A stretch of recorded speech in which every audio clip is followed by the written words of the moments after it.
I just read a book by someone like me. And that kind of blew me away because I didn't think there was anyone like me.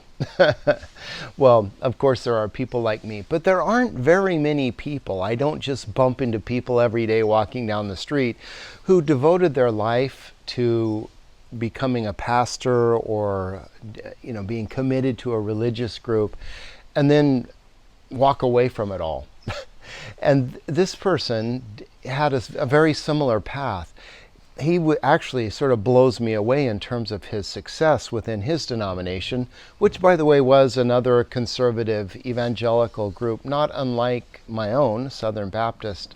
But, he had some best-selling books and rose to some very impressive roles. And somewhere about his 40s, similar to me, he just began to question it all. And the questioning got worse, and he got to a point where he just could no longer believe it.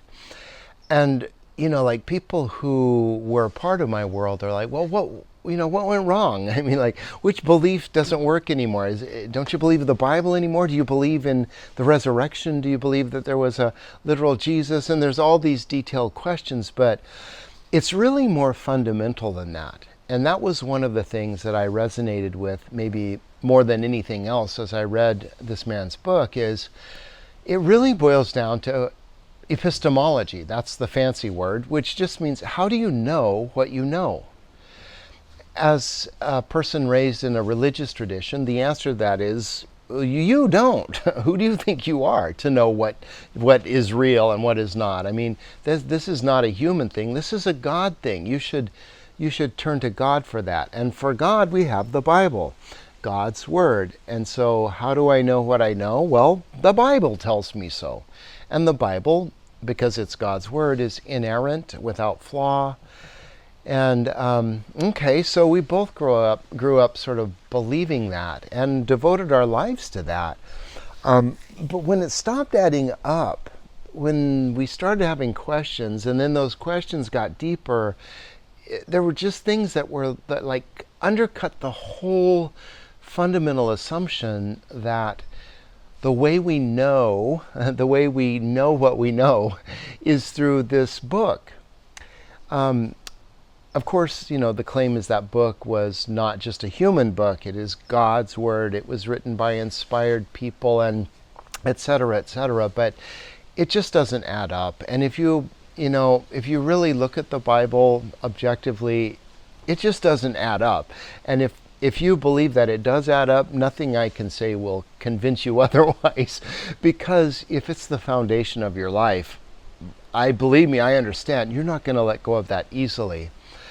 But if you're in a place in your life where that foundation, you're beginning to question it too, well, you're kind of coming up against the same question. How do you know what you know? And his answer was my answer, and it really comes down to, do you trust your own eyes or not?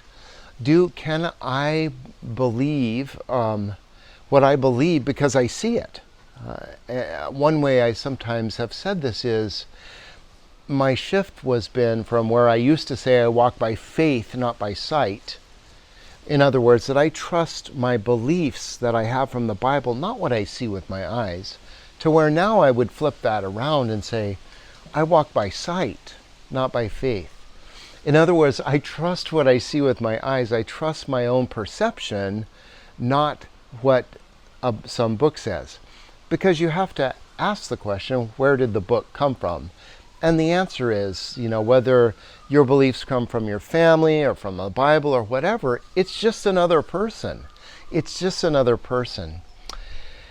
My favorite essay in all the world is Emerson's essay, Self-Reliance. And one quote from that essay is this: "Trust thyself. Every heart vibrates to that iron string." And I'm not saying that I see everything, or that I know everything, or that what I see might be skewed or misunderstood, or I may misperceive. I'm not saying any of that. I'm not saying I'm infallible. What I am saying is that the one organ I have to know is not somebody else's eyes. It is my own. And looking through those eyes and engaging with the world, honestly, admitting what I don't see, admitting when I'm wrong, adjusting, what I believe based on what I see, rather than the other way around, right? I walk by sight, not by faith.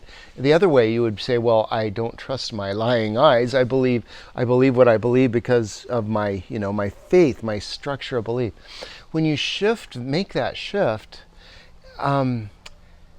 you start to really celebrate your own life, your own eyes, your own perception, your own place in this world.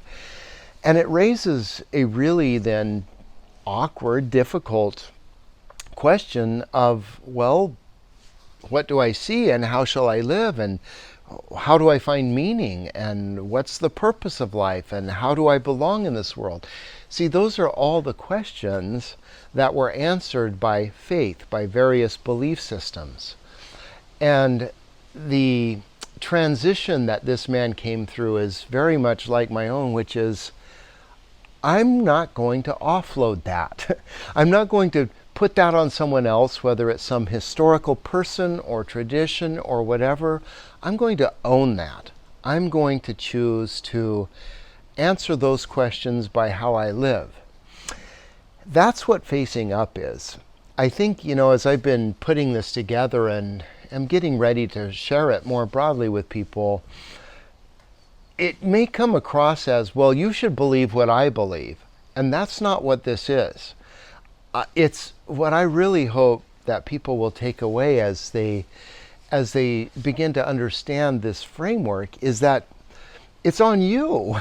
And this is just a framework for using your own eyes to look at this world and make sense, make meaning, find your purpose, find your place of belonging. But that can't be offloaded. I would say to you, like what Emerson said to me, that just, boy, did that at home. Trust thyself. Every heart vibrates to that iron string. So I hope that as we're going through this, and as I'm just sharing my thoughts and my experience of trying to live a life beyond belief, and hopefully that phrase begins to make a little more sense to you as we go along. It's a life beyond belief. It's a life of sight. It's a life of embracing my own perception, experience of the world, and entering into that as my portion.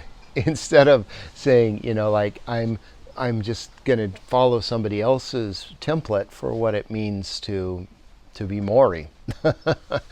So facing up, what it is a way for you to do that. And I'm excited about sharing that with you. And I hope you've already seen that.